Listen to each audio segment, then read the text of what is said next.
Now, Danish-born Klaus Thymann started working as a photographer at the age of 14, photographing tourists in Copenhagen. Now an accomplished filmmaker and creative director with clients like Nike, Nokia and Ralph Lauren, he's turned his attention to something quite different. Project Pressure is the first ever crowd-sourced glacier archive which documents and illustrates the effects of global warming on the world's glaciers. We caught up with the artist-adventurer in Cannes in the south of France. My background is quite diverse. I have a lot of hair, so I can have multiple hats on. And I do fashion photography, I do environmental photography. I'm also a director with Great Guns, and I'm also the founder of Project Pressure. And I think those kind of very diverse skill sets have been combined into creating a project that's modern and future focused, and that's what we're trying to do.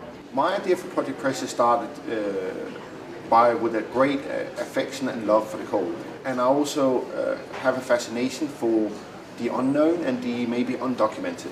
And I think one of the most important issues, or probably the most important issues for this current generation and future generation is climate change. Africa is probably going to be the first continent to lose its glaciers. That's quite sad. And I think, what can we do about it?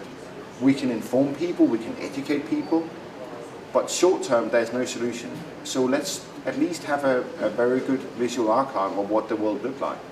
At the same time, by having people contributing to this archive and helping generating it, we engage with them and hopefully they'll create a behavioral change. If you think of Project Pressure as a visual time capsule of what's happening to the world's glaciers, then climatic changes, not necessarily only climate change, but climatic changes influence what the glaciers do and how they melt. And there's about 300,000 glaciers in the world, most of which aren't being monitored. And a good way to see what change look like is to use comparative photography, which probably most people have seen. So you have old pictures, news pictures. That's a very good way of showing what is happening to the planet. And it can be scaled, so you can have kids in education, children in education, they can understand the dynamics of it, so it doesn't oversimplify a complex issue. At the same time, you can have scientists calculating mass balances using comparative photography.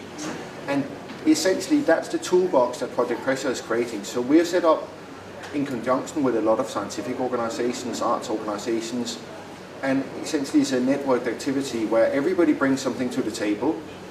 And everybody gains, because the whole project is open source, so all the images can be and all the data can be used freely by all partners and other partners as well. So at the moment, Project Pressure are conducting a lot of expeditions around the world to document glaciers in the places where they're not very documented. So we're putting all that on the platform. So that's kind of like what Project Pressure is doing in a top-down way. Then we're incorporating archives, and then we're inviting the public to crowdsource images and contribute that way. So everybody can contribute. And speaking of the Cannes Advertising Festival, the Chief Executive Officer of the Native Agency, Jason Xenopoulous, joins us with his views on some of the best advertising of 2013. The beauty inside, it's an astonishing campaign. Why, in your opinion, is this so clever and so workable? It does what really great branded content should do, which is that it built the essence, the intrinsic of the brand into the storyline and the characters themselves. So, getting across this notion of Intel Inside's positioning is not an easy thing to do. And by being able to come up with a story that really tells that the beauty is not on the outside, it's on the inside, I think was really smart. Isn't that a lesson for all advertising, though, that if the narrative is good, if the narrative is powerful, whether it's in something like this or even a 30-second television commercial, it's going to be successful? There's no doubt about that. And I think what people are starting to realize more and more, particularly with the proliferation of content, is that story is key, and the story is not just the brand message. The story is the emotional content that creates a connection with the audience. And you have to do that first. You have to create an emotional context and then push the message through that. If you're sitting down and you're wanting to do this thing called branded content, first of all, is it a deliberate strategy that a brand needs to employ, or is it a byproduct of something else? And secondly, is there a different strategic approach to it? Branded content is very broad these days, so it can kind of be anything. But it's about coming to understand that traditional media is limited in a world where consumers have choice. So in order to avoid your brand being kind of PVR'd into oblivion, you want to build it into the essence of the content that your customers are choosing to consume. But in order to do that, you need to understand what your brand is about, and you need to find appropriate content to integrate with. Authenticity is critical in all of this because the consumer will smell a rat. They will see when something is fake and is not working for them. Do you employ a very subtle approach where the consumer's got to work to find the branded content, or can you just, put the mug of coffee there and hope that it works? I think it's not about subtlety or overtness. It's about intrinsics and, as you said, about authenticity. I think that the beauty inside is very upfront about the story that it's telling. But the brand never undermines the content or the entertainment experience for the audience. And I think that's key.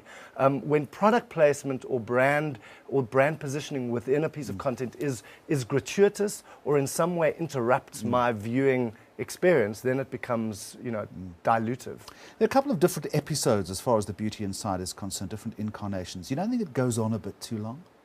I really enjoyed it, I must say. I think that, like any big concept narrative, there is a point at which the concept can no longer. Enough already. Yeah. Absolutely. Yeah. So I think that for me, the amazing. There's another amazing part to that piece of work is that not only does it build the brand into the fabric of what the content is about, but it invites the audience to participate in a way that doesn't undermine the quality of the content. So usually, when you collaborate with the audience, the content is in some way compromised. That doesn't happen with the beauty inside. So sure, I think that concept is stretched a little, but I think the ability to draw the audience into it in a way that in itself remains authentic, I think is an enormous achievement. Take your creative hat off and put your chief executive hat on. Things like this are expensive to do, I would imagine. How do you convince a client that a branded content approach is the right way to go when money is tight? So I think that there are a lot of opportunities to do branded content more cheaply these days because production processes have become so much less expensive. So I think you can be innovative and you can develop branded content to suit your budget. Something like The Beauty Inside is big. It's meant to have big kind of production values. It won an Emmy in addition to what it won at Cannes. So I think you convince your client by showing them what an impact it will have on their brand in the market, but you can still tailor it to their budget. You'll agree with me that this isn't a new concept. I mean, this has been kicking around for a decade or more. There seems to be more bite to it right now. Yet, it doesn't seem to have found the traction, possibly in this country, maybe globally, that it should have. Why is that? So it's been around for a long time. Soap operas were invented by the soap companies. I think what we've seen is branded content going through changes. So it started out being integrated into storylines, then it became product placement. Now it's becoming much more subtle and integrated again. The big driver of branded content internationally was the internet and broadband, and the fact that a traditional television commercial model didn't work. We haven't had as much broadband in South Africa, so there wasn't as much of a motivation to get into the branded content space. But I think we've seen quite a lot of good examples of branded content in the last few years in South Africa. Next week, Mags on Media with a television media show first as we come to you from a men's washroom. Seriously, a men's washroom where there are plenty of brand opportunities, as you'll see. Thanks for watching and goodbye to you.